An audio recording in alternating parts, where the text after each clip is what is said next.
할렐루야. 2025년 7월 17일 목요일 삶의 첫 시간을 주님께 올려드립니다. 오늘도 그리스도 예수의 평강이 우리 마음을 주장하게 하십시오. 우리는 평강을 위하여 한 몸으로 부르심을 입었으니 우리 속에 거하시는 예수 그리스도, 우리에게 말씀으로 임재하신 그분께 감사하며 하나님을 찬양함으로 오늘을 기쁨으로 행복으로 채워가는 믿음의 사람 되시기를 우리 함께 기도했으면 좋겠습니다. 이 아침에도 우리의 믿음을, 우리의 신앙을 사도신경을 통해 고백합니다.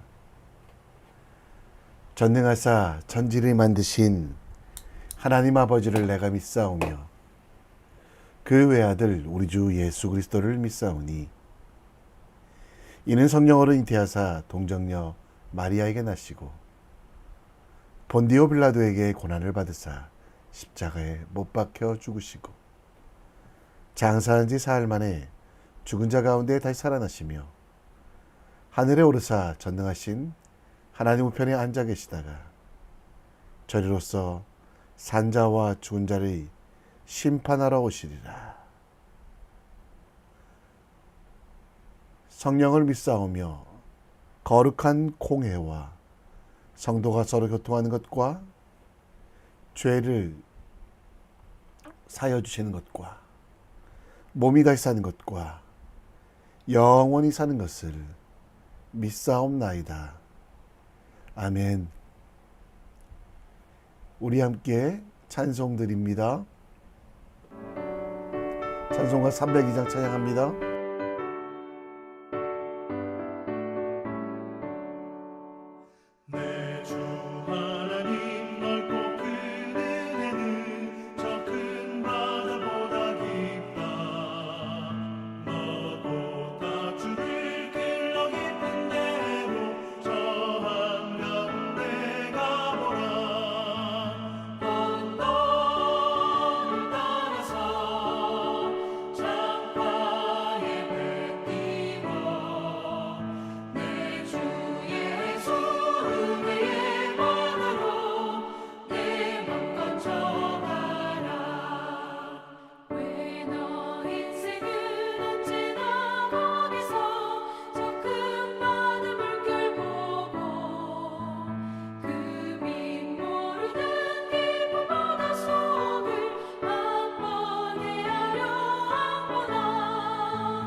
오늘 우리가 볼 하나님 말씀은 요한계시록 11장 14절로 19절, 요한계시록 11장 14절로 19절 말씀 함께 읽겠습니다.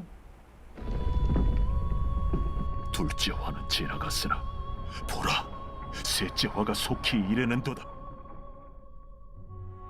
일곱째 천사가 나팔을 불매 하늘에 큰 음성들이 나서 이르되 세상 나라가 우리 주와 그의 그리스도의 나라가 되어 그가 세세토록 왕노릇 하시리로다.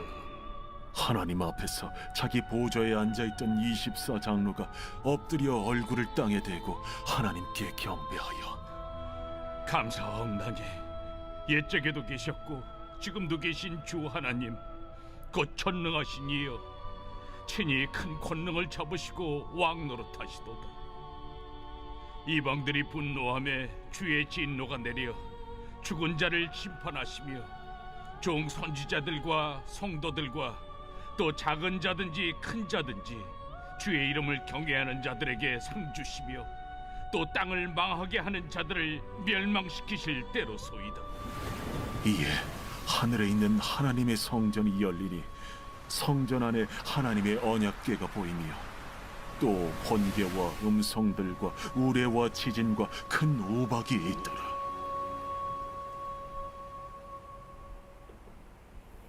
아멘.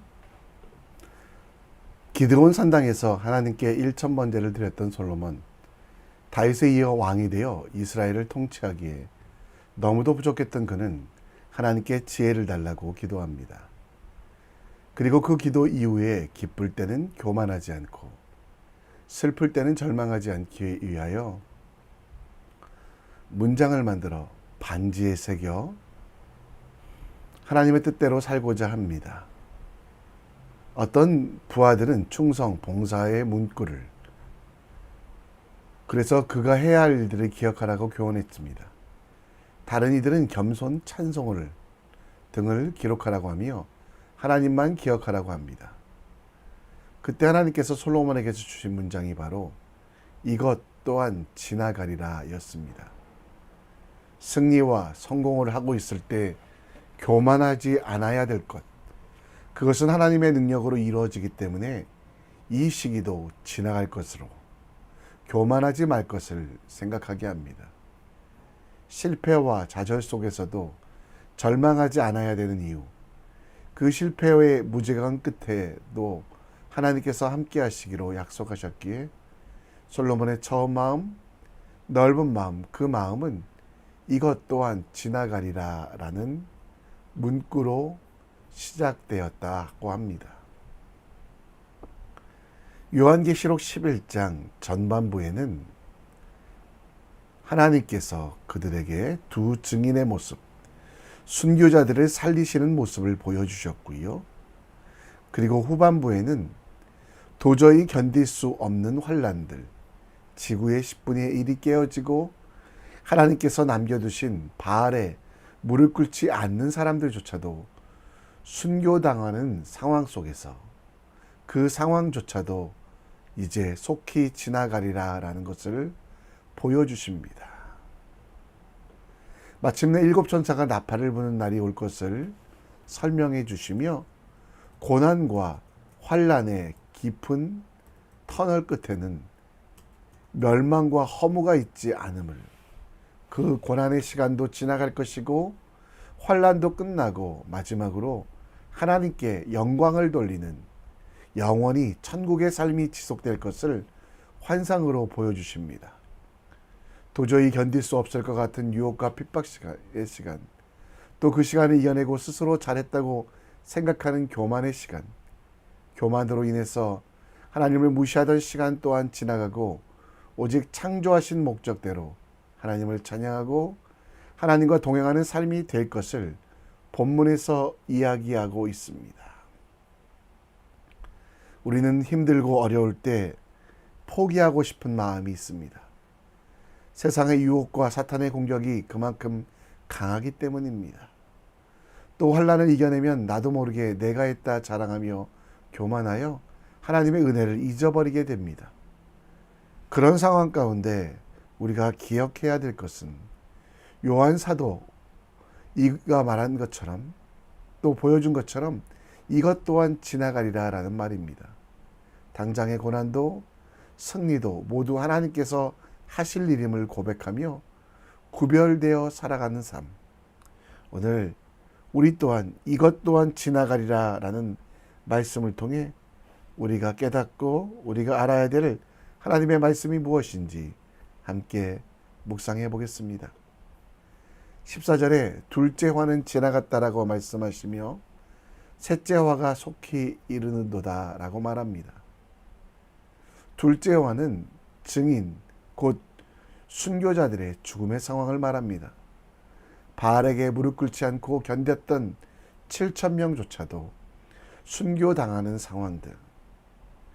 그래서 성도들은 너무 괴로웠습니다. 힘들었습니다.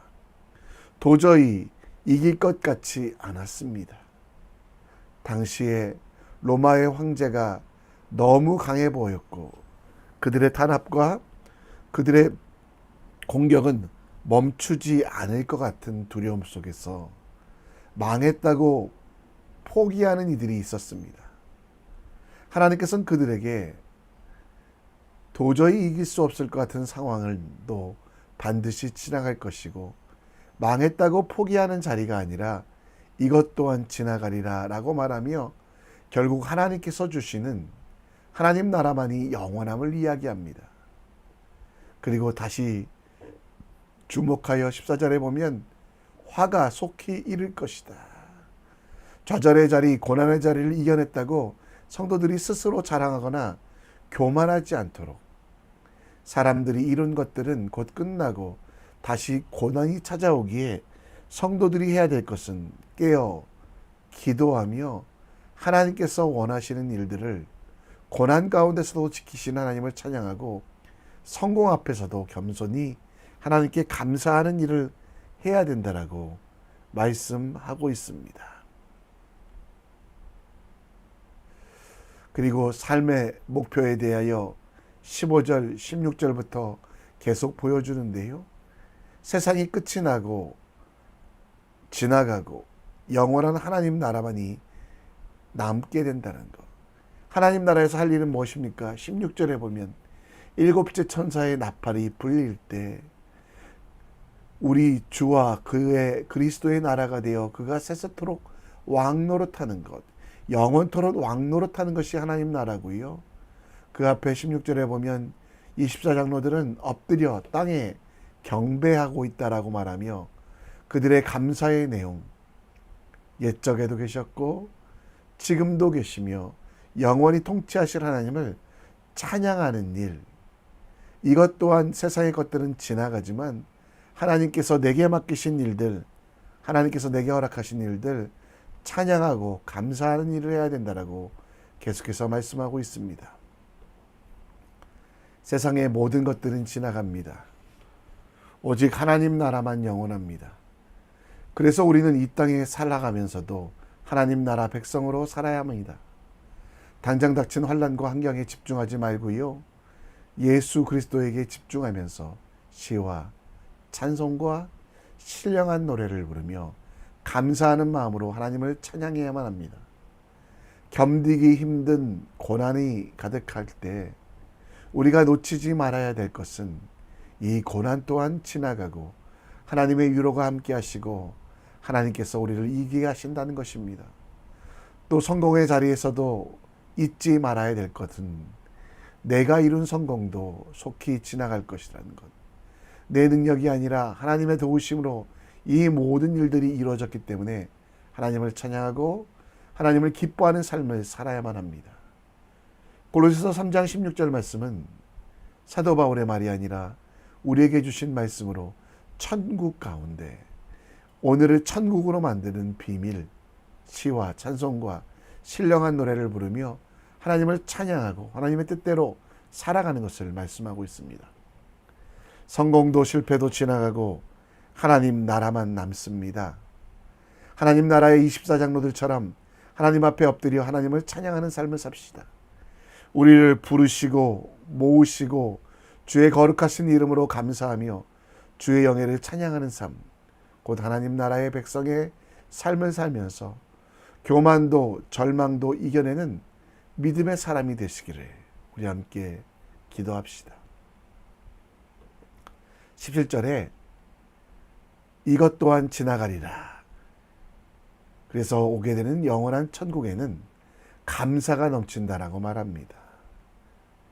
7번째 천사가 나팔을 불 때 하늘에서 큰 음성이 나서 하나님께서 세상의 왕 되심을 곧 우리는 그의 백성 되어 영원히 찬양하는 모습이 필요하다라고 보여줍니다.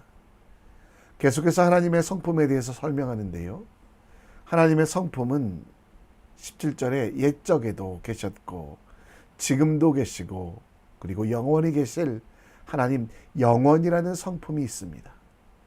또 하지 못할 일이 없으신 전능하신 하나님이라고 말하며 큰 권능을 잡으시고 왕이 되신다라고 말씀합니다. 그리고 18절에 보면 이방들이 분노하고 있는데요. 주의 진노가 그들을 심판하고 종 선지자들과 성도들과 또 작은 자든지 큰 자든지 주의 이름을 경외하는 자들에게 상 주시고 땅을 망하게 하는 자들을 멸망시키신다라고 말씀하고 있습니다. 또 19절에는 하늘에 있는 하나님의 성전이 열리고 성전 안에 하나님의 언약궤가 보인다라고 말씀하고 있는데요. 하늘에 있는 하나님의 성전이 열리고 번개와 음성과 우레와 치진 큰 음성들이 말하며 자연현상도 하나님의 섭리와 능력으로 이루어짐을 보이며 세상의 주인 되신 하나님에 대하여 말씀하고 있습니다. 곧 하나님께서 왕 되심을 보여주며 성도들도 영원토록 그 하나님을 왕으로 섬겨야 하며 성공할 때만 하나님을 찬양하며 왕으로 전중하는 것이 아니라 실패하고 좌절할 때도 하나님이 없다고 하는 어리석은 일을 버리고 어떤 상황 속에서도 하나님을 왕으로 곧 그분의 명령을 따라 살아가며 그분만 섬기는 삶을 살아야 되는 것이 영원히 우리에게 주어지는 귀한 일이라는 것을 보여주셨습니다. 또 왕 대신 하나님의 뜻대로 살아가는 것은 천국에서만 할 일이 아니라 여기서도 계속하는 일임을 보여주고 계십니다. 하나님을 찬양하는 일은 언제든지 곧 영원히 우리가 해야 되는 일입니다. 시편 145편 1절 말씀처럼 왕이신 나의 하나님 그분을 높이는 일, 송축하는 일은 영원히 해야 하는 것입니다. 적당히 하다가 멈추거나 내가 하고 싶을 때만 하는 일이 아니라 영원히 우리가 해야 하는 일, 왕이신 나의 하나님이여 내가 주를 높이고 영원히 주를 찬양하리이다. 지나가는 세상 속에 사라지는 세상 속에 어떤 상황 속에서도 하나님을 찬양하는 믿음의 사람 되시기를 우리 함께 기도합시다. 이 찬양은 입술로만 하는 것이 아닙니다. 하나님께서 왕 되신다는 것, 그 왕이란 뜻에는 통치라는 개념이 포함되어 있는데요. 영원히 하나님의 통치하심을 받으며 그 말씀에 순종해야 된다는 것. 따라서 우리는 상 주시는 하나님을 믿으며 왕이신 그 하나님께서 나를 통해 기쁨을 얻으시도록 이 삶 속에 그분 앞에, 이 땅의 삶 속에 그분 앞에 그분의 뜻대로 살아가야만 합니다. 상황과 여건 속에서도 우리에게 기쁜 일이 있을 때만 찬양과 감사하는 것이 아니라 모든 상황 속에서 하나님을 찬양하는 삶을 계속 살아야만 합니다. 우리가 영원토록 해야 할 일, 내가 왕이 되지 아니하고 나의 성공의 시간도 지나갈 것이고 하나님께만 영원함을 기억하며 하나님의 왕으로 찬양하고 그분의 뜻대로 살아가는 믿음의 일들을 이뤄가는 주의 사람들 되기 원합니다.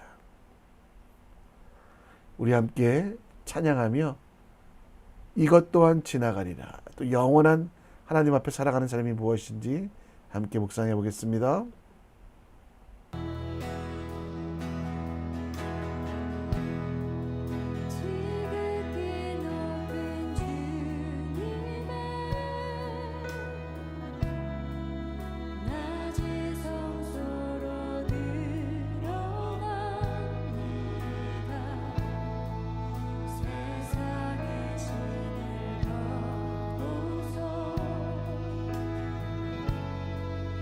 주보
오늘 기도합니다. 고난의 시기를 겪고 계시는 분이 계시다면 이것 또한 지나갑니다. 감사와 찬송을 드리십시오. 다시 고난이 찾아와도 이길 수 있도록 깨어 기도하는 오늘이 될 수 있도록 지혜롭게 기도하시는 우리 되기 원하며, 하나님이 왕 되시는 것, 천국의 핵심은 하나님의 통치입니다. 나의 하나님으로 섬기며 영원히 찬양할 그 하나님, 오늘 여기서도 하나님을 왕으로 섬기며 하나님의 뜻대로 살아가는 믿음의 사람 될 수 있도록 기도해 주시고요. 다음 세대를 위해 기도합니다. 입시 가운데 있는 아이들, 또 진로 가운데 있는 청년들, 새롭게 태어난 신생아들, 하나님께서 한 명 한 명 붙잡아 주시고 정말 이들이 예수님처럼 지혜롭고 건강하도록, 세상에서 흔들리지 아니하며 질풍노도의 시기가 아니라 예수 바라보며 믿음의 다름박질하는 귀한 청소년들 될 수 있도록, 청년들 될 수 있도록 함께 기도해 주시기 바랍니다. 함께 이 시간 다음 세대와 오늘 주신 기도의 제목들, 또 하나님께서 맡기신 귀한 사명들 위해 기도합니다. 함께 기도합니다.